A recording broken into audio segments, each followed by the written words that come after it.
Welcome back, folks, to another top 10 video. This is my 2020 list of games I've beaten in that year. Most of them for PlayStation, some for PS Vita. But you'll see here, first I start off with my honorable mentions.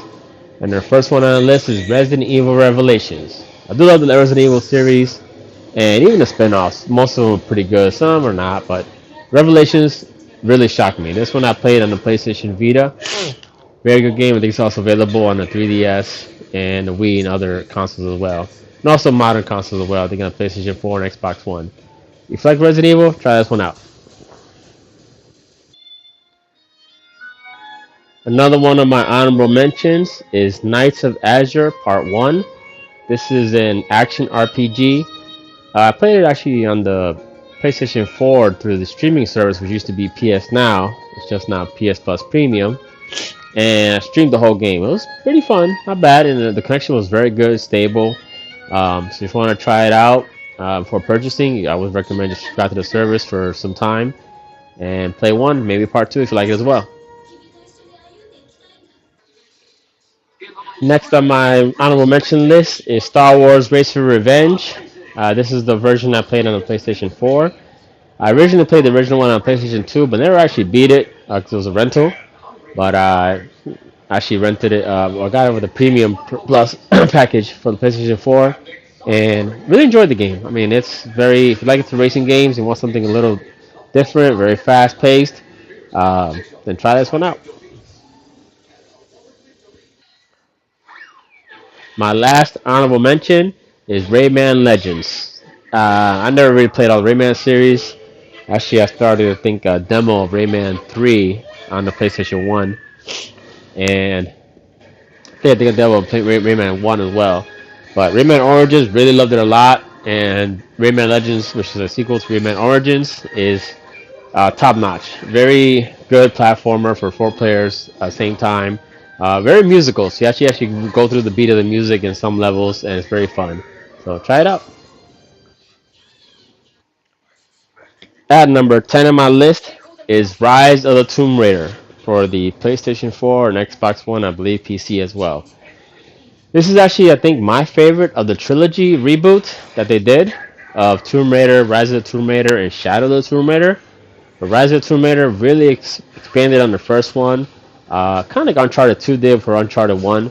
Um, the open, I would say, open spaces were a lot bigger and a lot more customization as far as weapons. The puzzles were great as well, all the puzzle elements as well, and I enjoyed it all as far as the Tomb Raider trilogy. So this is my favorite one on the list and my number 10. At my number 9 is Overcooked 2. This one I played with the family, and this is a game whether you are very good at communication and helping each other out, or you will really get pissed off at each other playing. But either way, it is a lot of fun to play. If you ever want to try a couch co-op game with friends or family members, they're not too good at games, but want to try to get into it, doesn't all we need is actually two buttons to move and to move around and play the game. It's about cooking. Who doesn't have fun cooking? So I recommend start with the first one before you try the second one. But the second one is also a blast as well. A lot of new levels, a few new additions to the controls as well that I'm not going to spoil here. But if you want to try it out, please do so. At number 8 in my list is Days Gone, which was exclusive to the PlayStation 4, but now it's on PC as well. This is kind of a really underrated zombie survival type game. And I don't mean survival as far as you gotta build stuff and get items to survive. It's just a zombie game. But with a very good storyline, very good plot. Like I said, it's really underrated. If you like that kind of genre of games, zombies with quests to travel around the world to try to get through, then definitely try this. Especially if you like The Last of Us. This is actually what I'll say is a side step to that. Of course, not as great as the story as Last of Us, but still good. Days Gone, I definitely tell you to give it a try if you're into that type of game. At number 7 on my list is Criminal Girls Invite Only. This is kind of almost like a dungeon crawler type of RPG game. I played it on the PlayStation Vita, but you can also get it on the PS4. Not sure. Um, Not too graphical, but actually the game does have kind of a cool concept as far as fighting itself. You actually have to have four characters, which you can swap between six of them as you recruit them, and you actually have to just actually get out of the dungeon. You're actually in hell, and you have to try to get them all out of there. So it's fun, dungeon crawler type RPG, which I'm not much fan of that type, but this one did catch my eye. It was a lot of fun. Number six on my list is Just Cause 3 for the PlayStation 4 and Xbox One. This one, I did play the second one, never played the first one. I did play Just Cause 2, played the heck out of it. It's very open world, very open world. Destructive environment, destructive places, a lot of explosions in this game. Number two, I played the heck out of it. Did almost every single quest itself. Three, just push it to the limit as far as bigger explosions and all that. It's a lot of fun. Try it out. At number five on my list is Ratchet and Clank Into the Nexus. This is actually a prequel to the Ratchet and Clank game on the PlayStation 5. And most people probably missed this because this actually came out on the PlayStation 3 and it was exclusive there. I actually streamed it as well, the whole game through PS Now, which is now PlayStation Plus Premium. And it was a lot of fun. I enjoyed it from beginning to end as well. I played it on the PlayStation 4 streaming and also on the laptop streaming. I love the Ratchet and Clank series. I never played all of them, but the ones I've played so far, I've enjoyed every single one. I haven't really played a bad Ratchet and Clank game. Except Bar for one, that was a little different. But try us out if you want to play Ratchet and Clank and know the story.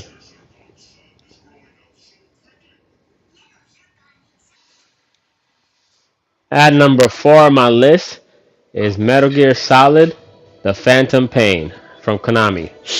This is Hideo Kojima's magnum opus, I would say, for the Metal Gear series. It is a prequel to the Metal Gear 4 game. Don't ask me which part of the timeline it falls in, but if you want an open world stealth espionage type game, this is it. This is was amazing as far as what you do in a game and actually what the enemy changes over time as far as what you do, as far as what kind of weapons you use. They'll defend against those. Whether you shoot them in the body or shoot them in the head, they wear different type of gear over time.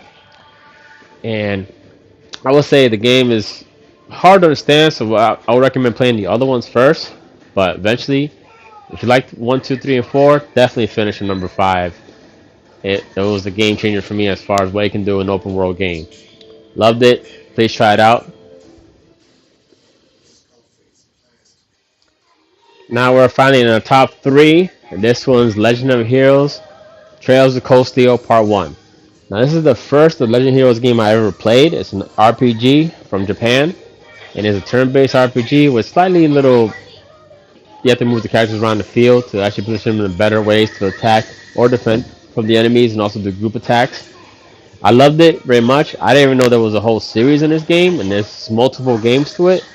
So I have to actually backtrack and play the older ones eventually. But this is the first Legend of Heroes game I ever played. I loved it very much. If you're not sure if you want to get into the series, this is available on the PS Plus Premium for streaming. Sometimes it's cheap to purchase as well, but I did love this game a lot and try it out. But if you play part one, you gotta play them all in series because the stories all connect to each other. All right, well you enjoy. At number two on my list is a game I've devoted multiple hours to, a long time, and that is Resogun, which is the launch PlayStation 4 game. You can play it on PlayStation 5 as well. Doesn't make much of a difference, but this is actually kind of a spiritual successor to Super Stardust, which is on the PS3 and on the PlayStation Vita. It's a side scroller type shooter that you play back and forth, left and right, but it's very arcade type of game. A lot of fun, a lot of pixels and particles on the screen. If you like that type of arcade game, which almost has never ending type of gameplay, go ahead and try this out. It's called Resogun. At my number one is Doom from 2016, and this is kind of a reboot of the game in full 3D. I played the first Doom, second Doom, and Doom 3 as well. Never played Doom 64 till later on, but I gotta say, if you love the Doom series or like first-person shooters that you actually pick up health without regenerative health, this is a game for you. It was a lot of fun, fast action paced. I didn't think Doom can come back, but this made me believe into it. I loved it. I probably played it 3 times over in difficulties to get all the trophies and achievements. And I say, if you love first person shooters, definitely try this out before you try any of the Doom games as well. Or you can go back to the old 90s game that tried Doom 1. But Doom, definitely the game to play. And that's my number one. I want to thank you all for watching again. This is Omar GT, and look forward to the next video.